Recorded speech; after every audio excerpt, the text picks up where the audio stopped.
Welcome to Assam tech solution. আজিৰ এইটো ভিডিঅ'ত আপোনালোকক জনাম যে আপোনালোকে Assam police AB UB constable সকলোখিনি কেনেকৈ এপ্লাই কৰিব পাৰে মই ফুল ডিটেইলছ এইটো ভিডিঅ'ত জনাই দিম।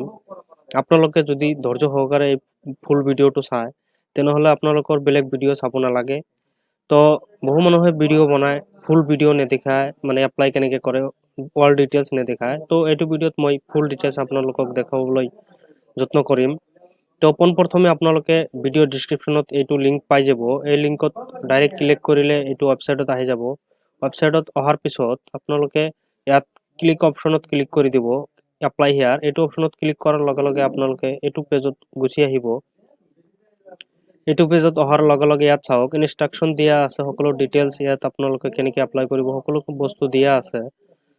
তো ফ্ৰেণ্ডছ, মই আপোনালোকক লাষ্টত দিয়ক চাওক ইয়াত এপ্লাই অপশ্যন লিখা আছে, ইয়াত ক্লিক কৰি দিব। আপোনালোকে এপ্লাই অপশ্যনত ক্লিক কৰি দিয়াৰ লগে লগে আপোনালোকে ৰেজিষ্ট্ৰেশ্যন পেজত গুচি আহিব। এইটো অপশ্যনত আপুনি যদি আগতে আসাম পুলিচত এপ্লাই কৰিছিলে তেনেহ'লে লগ ইনত ক্লিক কৰি দিব, আৰু যদি ফাৰ্ষ্ট টাইম আহিছে আগতে আপুনি আসাম পুলিচত এপ্লাই কৰা নাই তেন্তে ৰেজিষ্ট্ৰেশ্যন অপশ্যনত ক্লিক কৰি দিব। তো এইটো অপশ্যনত ক্লিক কৰাৰ লগে লগে চাওক মই আগতে ৰেজিষ্ট্ৰেশ্যন অপশ্যনত ক্লিক কৰি দেখাই দিম, তাৰপিছত লগ ইন কেনেকৈ কৰে সেইটো দেখাই আছোঁ। ৰেজিষ্ট্ৰেশ্যন অপশ্যনত আপুনি ক্লিক কৰিলে ক্লিক কৰাৰ লগে লগে চাওক এনেকুৱা এখন ফৰ্ম খুলি আহিব। ইয়াত আপোনাৰ যিটো ছাৰনেম আছে MD শ্ৰীমতী আপোনালোকে যিয়ে যি দিব বিচাৰে সেইটো আপোনালোকে দি দিব।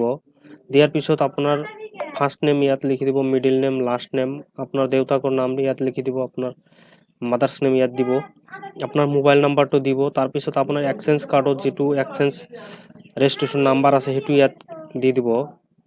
তাৰপিছত আপুনি তলত আহিলে অহাৰ লগে লগে ইয়াত আপোনাৰ হায়েষ্ট কোৱালিফিকেশ্যন যিটো আছে সেইটো দি দিব, আপোনাৰ ডিষ্ট্ৰিক্ট সেইটো দি দিব, আপোনাৰ জেণ্ডাৰ যিটো হয় সেইটো দি দিব, মেল ফিমেল, আপোনাৰ কেটাগৰী জেনাৰেল OBC ST, আপোনাৰ জন্মৰ তাৰিখটো ইয়াত দি দিব, আপোনাৰ কনফাৰ্ম ডেট অফ বাৰ্থটো আকৌ দি দিব। তাৰপিছত ইয়াত আপুনি আপোনাৰ আধাৰ নাম্বাৰটো দি দিব। দিয়াৰ পিছত ইয়াত টেক বক্সত টিক কৰি দিব। টিক কৰাৰ লগে লগে ইয়াত ৰেজিষ্ট্ৰেশ্যন অপশ্যনত ক্লিক কৰিব। ক্লিক কৰিলে আপোনাৰ ইয়াত এটা পপ আপ খুলি আহিব আপোনাৰ ৰেজিষ্ট্ৰেশ্যন নাম্বাৰ সহকাৰে। সেইটো লৈ কিনে আকৌ আগৰ আপুনি আকৌ লগ ইন অপশ্যনত ক্লিক কৰি দিব।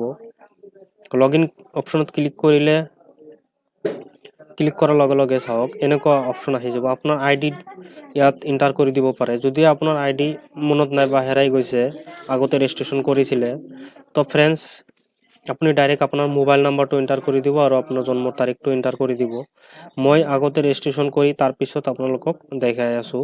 ভিডিঅ'টো অলপ মানে লং হ'ব পাৰে, কিন্তু ফুল ডিটেইলছ আপোনালোকে পাই যাব। তো ফ্ৰেণ্ডছ, মই এপ্লাই অপশ্যনত ক্লিক কৰি দিলোঁ। এপ্লাই অপশ্যনত ক্লিক কৰাৰ লগে লগে এনেকুৱা অপশ্যন আহিব। ইয়াত আহিলে আপুনিতো আগতে ৰেজিষ্ট্ৰেশ্যন কৰি কিনে ID বনাই লৈছে। তাৰপিছত ইয়াত লগ ইন অপশ্যনত আপুনি ক্লিক কৰি দিব। ক্লিক কৰাৰ লগে লগে আপোনাৰ পৰা আপুনি যিটো ID পাইছে সেইটো ID ইয়াত ক্লিক কৰি দিব। যদি আপোনাৰ তাত ID নাই তেনেহ'লে আপোনাৰ মোবাইল নাম্বাৰটো ইয়াত এণ্টাৰ কৰিব। এণ্টাৰ কৰি তাৰপিছত আপোনাৰ যিটো ডেট অফ বাৰ্থ আছে সেইটো ইয়াত এণ্টাৰ কৰি দিব। এক ছেকেণ্ড, মই মোৰ ডেট অফ বাৰ্থটো এণ্টাৰ কৰি আছোঁ। এণ্টাৰ কৰাৰ পিছত আপুনি লগ ইন অপশ্যনত ক্লিক কৰি দিব। ক্লিক কৰি দিয়াৰ লগে লগে ID লগ ইন হৈ যাব। লগ ইন হোৱাৰ পিছত মই আগতে এপ্লাই কৰিছোঁ। ইয়াত চাওক এবি ইউবি এপ্লাই কৰিছোঁ, কমাণ্ডো এপ্লাই কৰিছোঁ।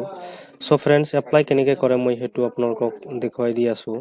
আপুনি এপ্লাই অপশ্যনত ক্লিক কৰিলে আপুনি যদি এলিজিবল হয় তেনেহ'লে এনেকুৱা এলিজিবল অপশ্যন লিখা দেখাব। তাৰপিছত আপোনাৰ ডকুমেণ্টছটো ইয়াত য়েছ ক্লিক কৰি আপোনাৰ চিলেক্ট কৰি আপলোড কৰি নেক্সটত ক্লিক কৰিব। ইয়াত 7% ক্লিক কৰিব। ক্লিক কৰাৰ লগে লগে আপোনাৰ ছাবমিট হৈ যাব। চ' ফ্ৰেণ্ডছ, ইয়াত চাওক ডাউনলোড একনলেজমেণ্ট স্লিপ, ইয়াত আপুনি ক্লিক কৰি দিব। ক্লিক কৰি দিয়াৰ লগে লগে আপোনাৰ একনলেজমেণ্ট স্লিপটো আহি যাব। তাৰ পৰা আপুনি PDF ছেভ কৰি ৰাখিব নাইবা প্ৰিণ্ট কৰি ল'ব। চ' ফ্ৰেণ্ডছ, ভিডিঅ' এইখিনিয়ে। তো যদি আপোনালোকে এনেকুৱা ভিডিঅ' পাব বিচাৰে তো এই চেনেলখন ছাবস্ক্ৰাইব কৰি ৰাখিব নেক্সট তেনেকুৱা ভিডিঅ' পাবৰ কাৰণে আৰু আসাম পুলিচৰ যিকোনো আপডেট আহে এইটো চেনেলত পোনপ্ৰথমে আহি যায় তো ফ্ৰেণ্ডছ ভিডিঅ'টো অলপ শ্বেয়াৰ কৰি দিব আৰু ছাবস্ক্ৰাইব কৰি লগতে থাকিব থ্যাংক ইউ ফৰ ৱাচিং দি ভিডিঅ'